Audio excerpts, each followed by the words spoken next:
등대지기 지은이 쉔키비치. 파나마 운하에 인접한 아시핀워르의 등대수가 어느 날 갑자기 행방을 감추었다. 사람들은 등대수가 간밤에 몹시 휘몰아치던 폭풍우 때문에 벼랑을 기어오르다가 그만 비바람에 휩쓸려 바다에 익사한 것으로 추측하였다. 등대지기를 채용하는 일은 파나마 주재 미국 영사관의 소관 임무였다. 그러나 하루아침 사이 등대수 후보자를 물색하는 일은 쉬운 노릇이 아니었다. 왜냐하면 그날 안으로 후임자를 빨리 구해야 한다는 점과 후임자는 어디까지나 성실하고 근면한 사람이어야 한다는 까다로운 조건 때문이었다. 이처럼 조건이 까다로운 데다가 등대지기란 무인 고도에서 살아야 하는 직업이므로 누구나 그 직업을 원치 않았다. 그러나 다행스럽게도 바로 그날 후보자 한 사람이 나타났다. 그는 70고령의 백발 노인인데다 첫인상이 몹시 침착하고 성실해 보이는 사람이었다. 영사는 노인에게 물었다. 영감님, 어디에서 오셨나요? 네, 전 폴란드 사람입니다. 여기 오시기 전까지 그 전에 어디서 뭘 하셨죠? 그저 여기저기 정처 없이 떠돌아다녔지요. 하는 대답이었다. 하지만 영감님께서도 아시다시피 등대수란 한 곳에 늘 붙어 살아야 하는 직업인데요. 이제 나도 그렇게 살고 싶어 이렇게 찾아온 것이죠. 혹시 옛날에 관청에 근무하신 적이 계신가요? 아니면 무슨 감사장이나 표창장 같은 거라도 받으신 것이 있으실까요? 그러자 노인은 알았다는 듯이 낡아빠진 바지 호주머니에서 때 묻은 지갑 하나를 꺼냈다. 그러고는 그 지갑 속에서 옛 전쟁터에서 무공을 세운 여러 가지 빛바랜 훈장과 구겨진 표창장을 꺼내 보였다. 스칸빈스키라. 여기 적힌 성함이 영감님 조남이신가요? 아휴, 이 총칼 쓰는 기술도 대단하시군요. 영감님은 옛날에 아주 용감한 군인이셨나 봅니다. 영사는 흡족한 듯이 여러 가지 훈장과 표창장을 훑어보며 말했다. 저에게 일을 맡겨주십시오. 부족하긴 해도 제 성심성의를 다해서 성실한 등대수가 되도록 노력해 보겠습니다. 하지만 영감님께서 다리가 튼튼하실까요? 원래 등대수란 하루에도 수십 번씩 저 가파른 벼랑을 오르내려야 하는데. 네, 그 점만은 안심하십시오. 저는 하루에도 보통 100여리를 노상 걸어 다녔으니까요. 혹시 해상에서 근무하신 적이 계신가요?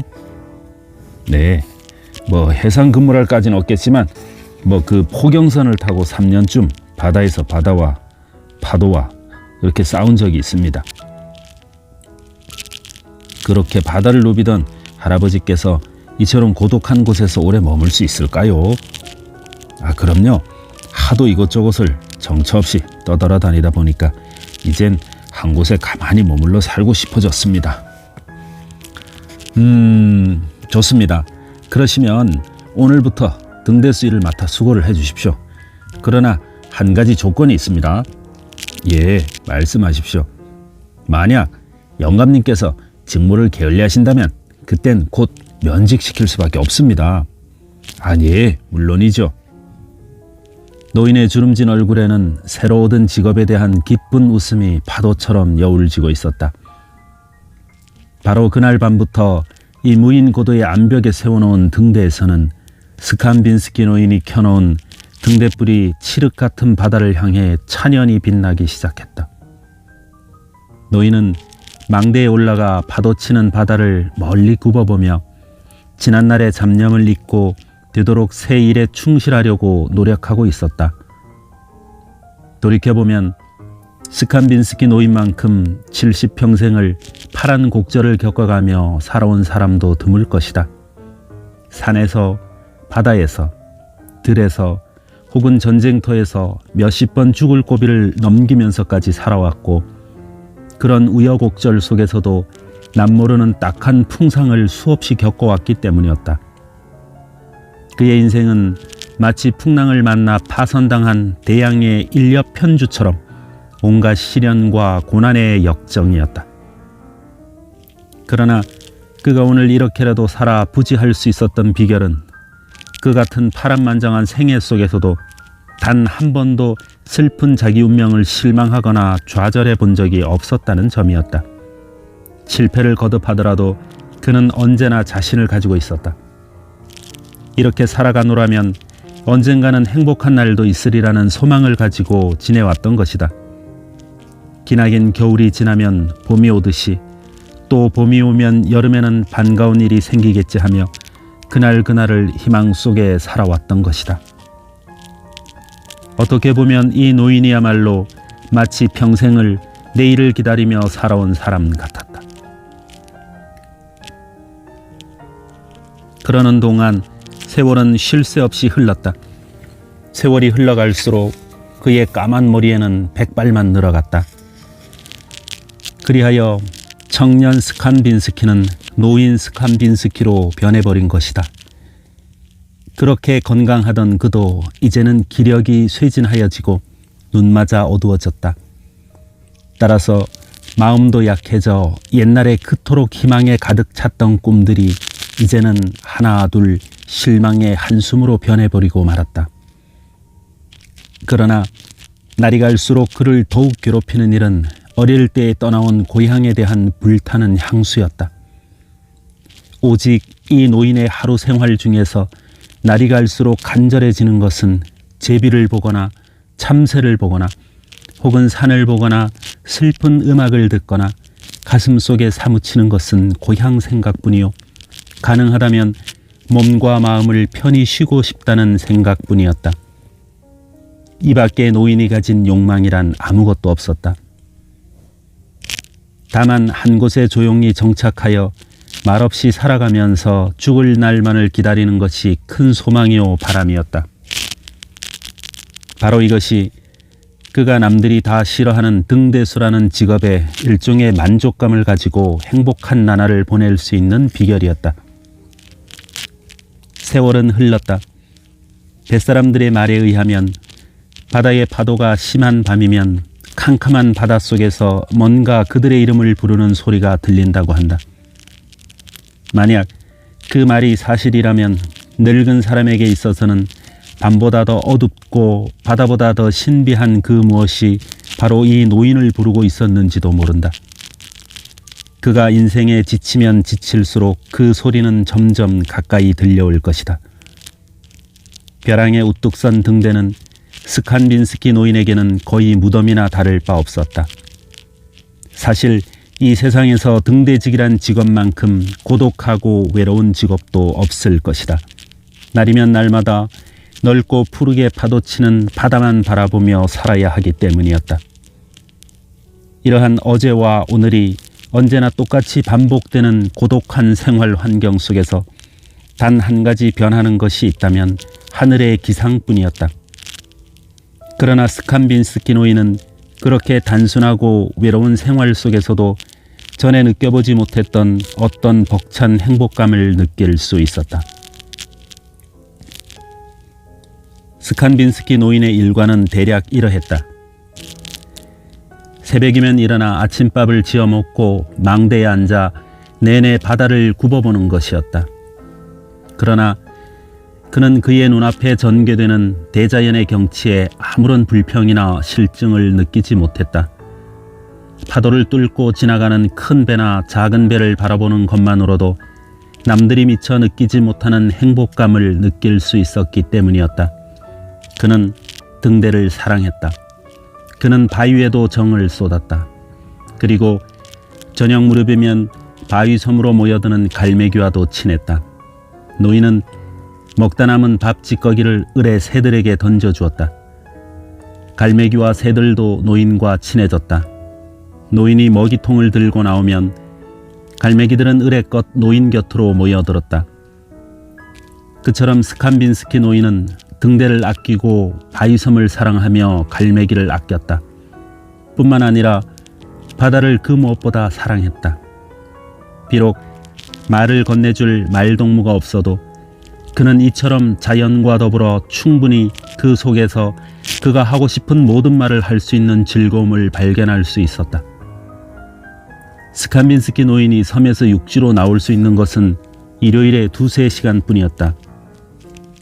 그때가 오면 그는 은재 단추가 달린 등대수 유니폼으로 갈아입고 가슴에 십자 훈장을 달았다. 모처럼의 육지 외출로 그가 교회당에 들어서면 사람들은 그를 바라보며 모두 이렇게 말했다. 이번에 새로운 등대수는 정말 훌륭한 노인이야. 그럴 때마다 노인은 몸을 으쓱하며 자랑스러운 듯이 그의 백발을 들어 보이곤 했다. 그러나 노인은 예배가 끝나면 유럽의 소식을 알려고 신문 몇 장만을 사가지고 섬으로 곧장 돌아와 버렸다. 왜냐하면 육지가 싫어졌기 때문이었다. 그가 신문을 사보는 데에는 몇 가지 이유가 있었지만 그 이유 한가운데서도 그의 고향인 유럽 소식을 아는 일이 제일 큰 것이었다.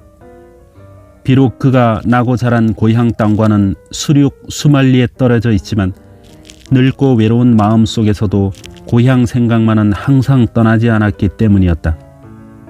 섬에는 수주일에 한 번씩 연락선이 왔다. 연락선은 노인이 쓸 일용품과 물을 싣고 온다. 노인은 그때마다 연락선의 존슨이라는 사람과 곧잘 이야기를 나누었다. 그러나 날이 갈수록 나다니기가 싫어져 나중에는 신문을 사러 육지로 나오지도 않았고 연락선이 오더라도 아예 등대에서 내려오지도 않았다. 그리하여 이제는 그 어느 누구도 등대지기를 본 사람이 없고 스칸빈스키도 누구와도 만나지 않았다. 그런 가운데서도 노인이 죽지 않고 살아있다는 증거는 바로 섬에까지 날라다 준 음식이 없어지는 점과 등대불이 밤이면 환하게 비추고 있다는 것뿐이었다. 스칸빈스키는 확실히 세상 일에 무관심해졌다.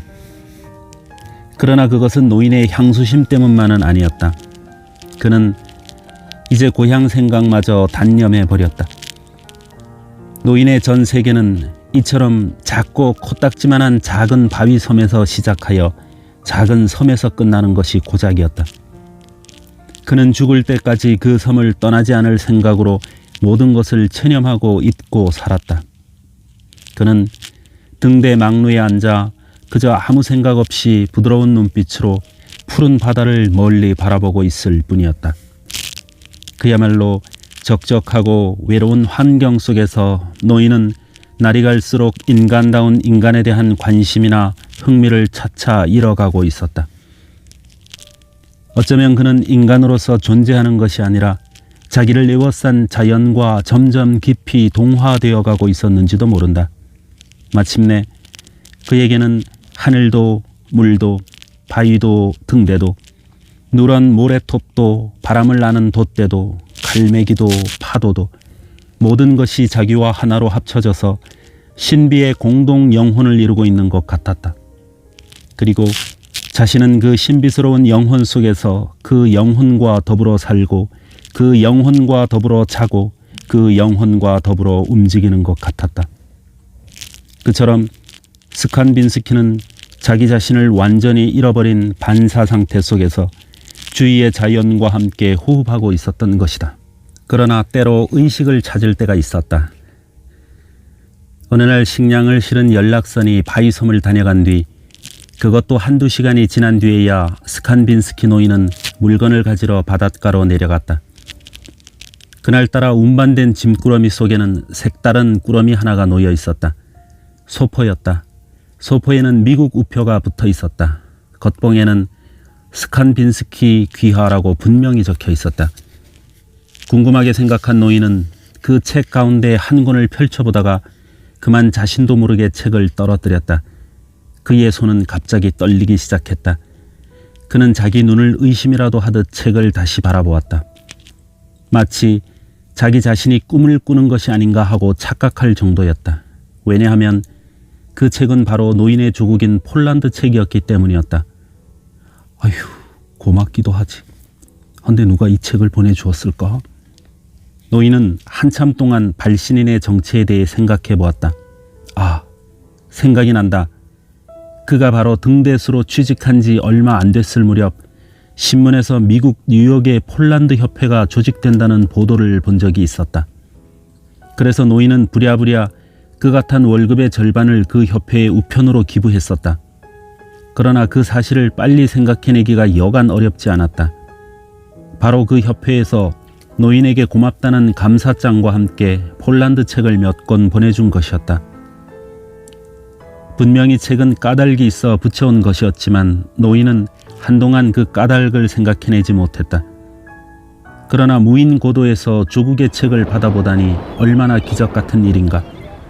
노인은 눈을 지그시 감고 가만히 앉아 있었다. 그러자 아득히 먼 곳에서 노인의 이름을 부르는 무척 그리운 목소리가 물결에 실려 들려왔다. 그러나 눈을 뜨면 그 소리가 산산이 부서질 것 같아서 노인은 그냥 눈을 감은 채 앉아있기만 했다. 소포는 그 노인 앞에서 반나절을 햇볕만 쬐고 있었고 그 위에는 꾸러미가 풀려진 채 책이 놓여 있었다. 노인은 다시 두 번째 책을 집어들었다. 그의 심장은 몹시 뛰었다. 그 책은 바로 시집이었다. 저자는 조국 폴란드의 유명한 시인이었다. 전에도 그의 시를 여러 번 읽은 적이 있었다. 그 후 노인은 스페인 전쟁에 참전하였고 그러고는 미국에 건너가 이고생 저고생 하느라고 한 사람의 폴란드인도 만나지 못하였으며 더더구나 폴란드 책은 구경도 하지 못했었다. 노인은 벅찬 감회와 더불어 흥분을 가누지 못한 채 책을 펼쳐 읽었다. 그러자 노인에게도 그 고요한 섬에서 마치 무슨 엄숙한 일이 생기기라도 하려는 것 같은 느낌이 들었다.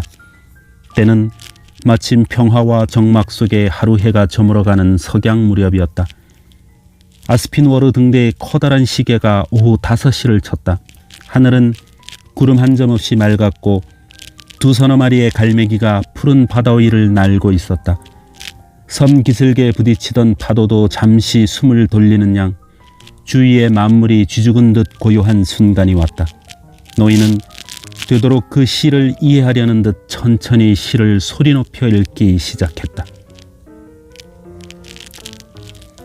오, 그 옛날 그때 나의 사랑하는 고향 리스토바여, 그대의 거룩한 모습 어찌 황금에 늘 비할 수 있을 쏜가. 이는 오직 나만이 알고, 오, 내가 아는 속의 외로운 나그네, 있는 그대로의 아름다운 그대 모습, 이제 붓을 들어 그대를 찬양하는 노래를 쓰노니 이 또한 그대의 그리운 마음 때문일세. 여기까지 읽어오던 스칸빈스키 노인은 문득 읽기를 멈추었다. 글자가 눈물에 가려 잘 보이지 않았기 때문이었다. 마치 가슴 속에서 무엇인가가 산산이 부서져 목이 메이게 울음이 복받치는 것만 같았다. 말을 잃은 노인은 한참 동안 눈시울을 닦다가 다시 읽어내려가기 시작했다.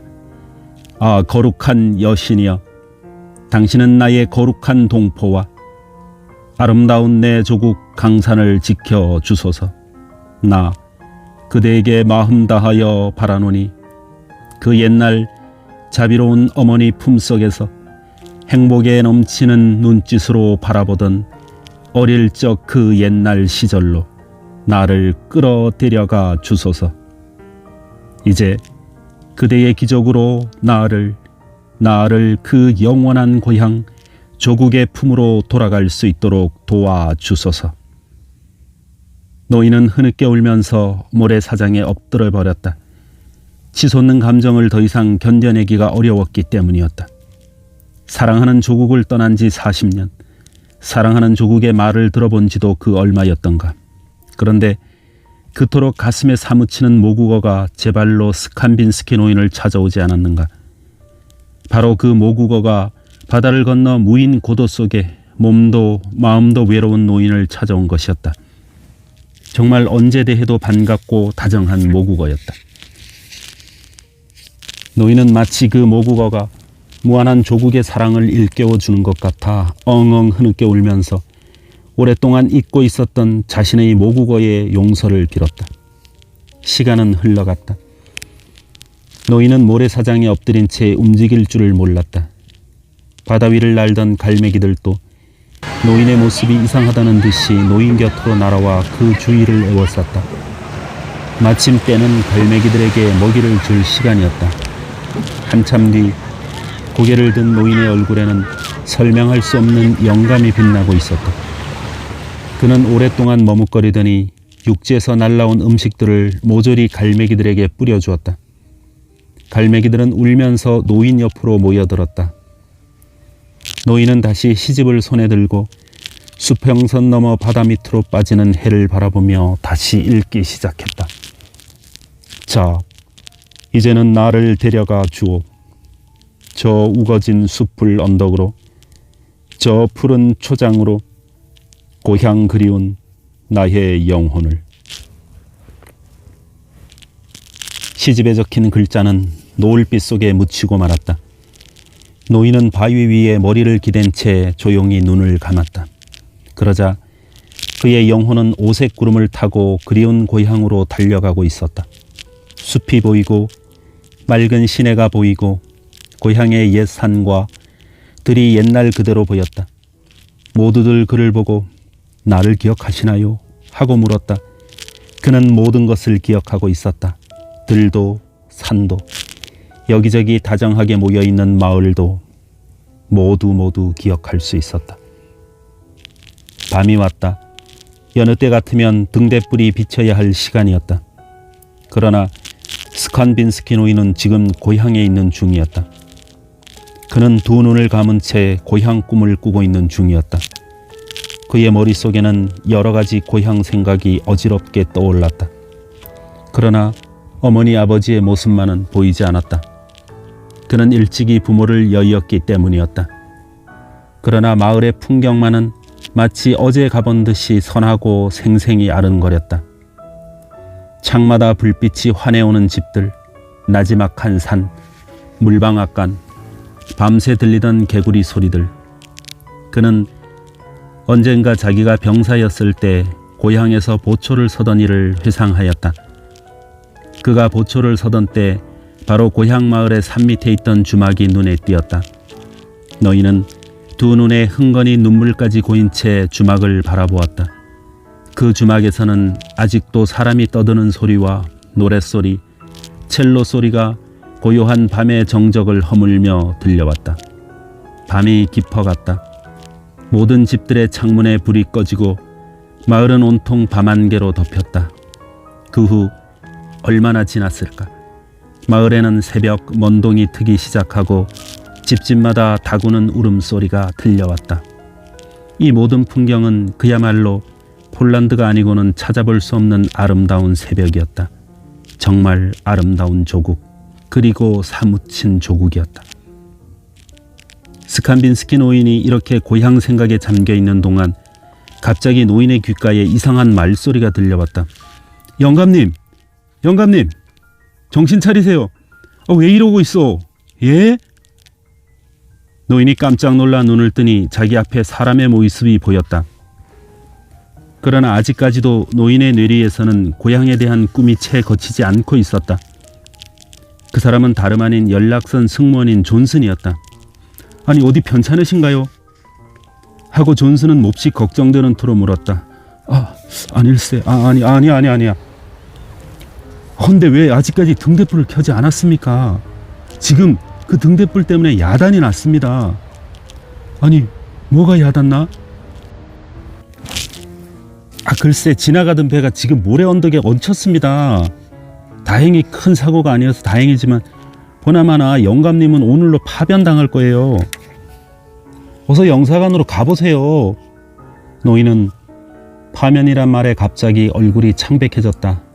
등대에 불을 켜지 않은 것을 그때야 비로소 알았던 것이다. 3일 뒤 스칸빈스키 노인은 뉴욕행 여객선에 몸을 싣고 있었다. 노인은 가엾게도 파면을 당한 것이다. 이제 그에게는 다시 방랑이 시작되는 순간이었다. 노인은 요 며칠 사이 전에 없이 몰라보게 수척해졌다. 앙상한 얼굴에 두 눈만이 움푹하게 파여 반짝이고 있을 뿐이었다. 새로 시작하는 방랑의 길에서도 노인은 가슴에 모국어로 된 시집을 꼭 껴안고 있었다. 마치 큰 보물덩어리라도 아는 듯 혹시 뺏기지 않을까, 행여 잃지 않을까 가슴 조이며 그 시집을 가슴에 힘껏 부둥켜 안고 있었다. 모국어로 쓰여진 시집을.